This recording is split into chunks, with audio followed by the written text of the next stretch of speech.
So I live and work in Kenya, in Nairobi, which is the capital city. I am involved with training a group of ladies how to make jewellery. So we have a jewellery project, which is income generation for them. So I then sell the jewellery here in Australia and give them the money that they earn. I also do prison ministry in Nairobi, which is part of the church that I attend in Nairobi. So every week we go into the women's prison, run a chapel service, pray with the ladies, do visitation, also facilitate a captivating course with ladies so that they start to deal with the issues that they have in their hearts and see Jesus healing them. At 8:30 p.m. on Tuesday the 7th of June, I was coming home from visiting some Australian missionary friends. I honked the horn for the guard to open the gate, and as he opened the gate I started to drive in, and as I drove in 5 armed young men came out of the darkness, pulled me out of the front seat, pushed me in the back seat. 2 had guns, 2 had machetes, and they held up the guard, so he had no way to defend himself, so he ran for help. But as he ran for help, they took me in the car. They drove me into the forest near the slum which I used to work in, so I knew where they were taking me. And we drove along this dirt track, and they stopped the car and they pulled me out and the mattress out, and then they emptied my handbag, screaming at me where the money was, and they wanted the PIN number to my credit card. So they had a gun to my head, basically. Said, give us the PIN number or we'll shoot you. So I gave them the PIN number. And one of them left with my car and the credit card, and the other 4 marched me further into the thickets with the mattress. I didn't want to go where they were taking me, so they had to give me a little bit of a nudge. When they upturned my handbag and shook everything out, a Bible fell out, and so I grabbed hold of the Bible. I didn't care about anything else. Grabbed hold of that Bible, and when they took me into the thickets, into the bush, I stood there and held onto my Bible, and I just started praying out loud in tongues. And then one of them pressed the gun on my forehead and said, "Stop praying or I'll shoot you." So I decided I'd pray inside my head from then on. And they kind of must have thought that I wasn't really scared, or I didn't really believe they had real guns. So they showed me their guns and the bullets inside the gun. And I held up my Bible. God just gave me boldness. I held up my Bible, and in Swahili I said, "This is my gun and this is my protection, and you all need Jesus." And they're like, "Do we? We need Jesus, do we?" I said, "Yes. All have sinned and fallen short of the glory of God." I don't know how I did that. That's just what came out of me. Just automatic. Of course I've got to believe when a gun's to my head and there's bullets that they will shoot me. So I had to then face death. I had to get to the point where if I'm going to die, I need to confess all my sins. So I said, okay, if this is my time, Lord, I'm ready, but I can't think of all my sins right now, so please just cleanse me from everything I've done. You're not in a good frame of mind for thinking through things.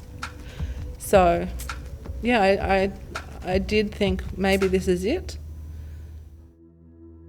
3 of them held me down on the mattress.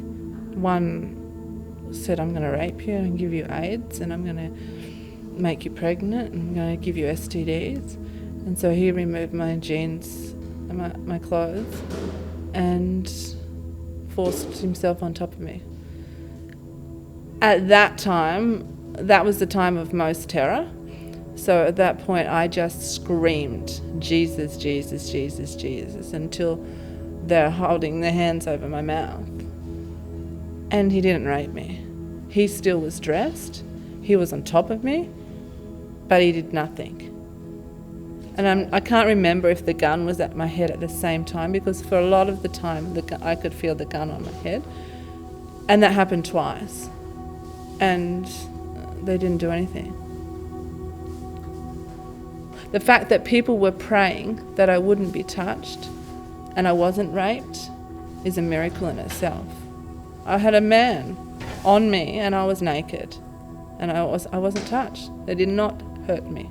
I asked them twice, I asked two of them twice, are you going to kill me? Right in their face. And they told me no. I said, are you going to rape me? No. We don't want to hurt you, we don't want to rape you, we just want money. The one guy that was going to rape me later was telling me he didn't want to do this job anymore. Can I pray for him? He was asking me to pray for him. They're asking me for my Bible. I wouldn't give them my Bible. And I explained to him, what he had to say. It wasn't up to me. In Africa, people want you, the man of God or the woman of God, to pray for them. It's you that's giving them your blessing. I said, no, this is what you have to believe. This is what you have to confess. It's not about me. It's like, okay. I said, call on the name of Jesus. They have a youth language which they were talking as well, and I could hear them saying that they've blundered, that this night they'd made a big mistake.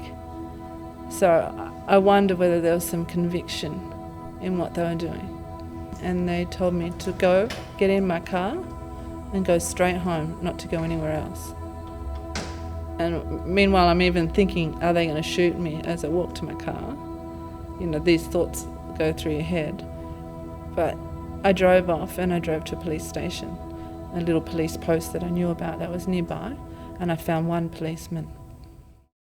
So after the carjacking and the abduction, I shared my testimony and preached to the women in the prison, just on the love of God and to surrender your lives to Jesus. Women were weeping and crying because I just shared, God does not love me any more than he loves the carjackers. And he doesn't love me any more than he loves you. We all sin. We've all sinned and fallen short of the glory of God. And some of us just make bigger mistakes than others make. He loves you. It's not based on what you do. And that's the message that has come out of what I went through. I have greater boldness, but I have greater love for such people. I could have come out and hated those men and come home and said, I'm not staying in Kenya, God. This is just horrible. Or I could use it for good. And I think God protected my heart and he's turned it around for good.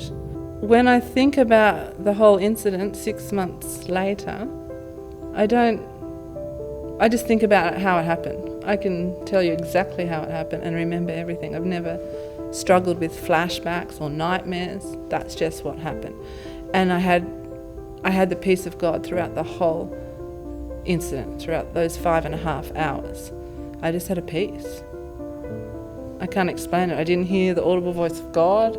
I didn't see miracles, there happening. I just had his peace. It's going to be okay. But I had over 100 people praying for me at the same time. I have greater faith now than before I was carjacked, and I have a closer, more intimate relationship with Jesus now than before I went through that ordeal. I'm better spiritually than I was beforehand. Follow him no matter what he asks you to do. It's not about your abilities and your skills. He will look after you and he will use everything. All the things that you go through, no matter how hard they are, he will turn them around for good.